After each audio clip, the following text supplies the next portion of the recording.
کراچی کے بابے، ڈیرہ غازی خان کے بابے کہاں گئے؟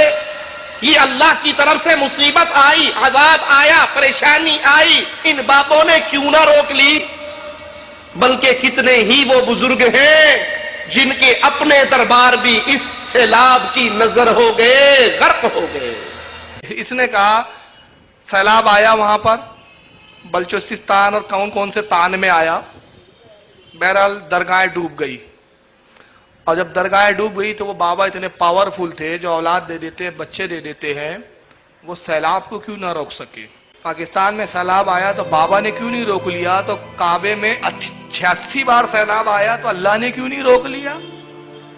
پاکستان میں سیلاب آیا تو بابا نے کیوں نہیں روک لیا؟ تو کعبے میں 86 بار سیلاب آیا تو اللہ نے کیوں نہیں روک لیا؟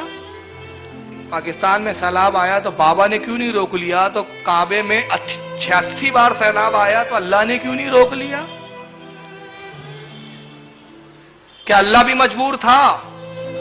اللہ بھی کمزور تھا؟ اس کو بھی سیلاب نہیں روکنا آتا تھا؟ وَلَا تَسُبُّوا الَّذِينَ يَدْعُونَ مِن دُونِ اللَّهِ فَيَسُبُّوا اللَّهَ عَدْوًا بِغَيْرِ عِلْمٍ۔ اور اے ایمان لانے والو، یہ لوگ اللہ کے سوا جن کو پکارتے ہیں انہیں گالیاں نہ دو، کہیں ایسا نہ ہو کہ یہ شرک سے آگے بڑھ کر جہالت کی بنا پر اللہ کو گالیاں دینے لگیں۔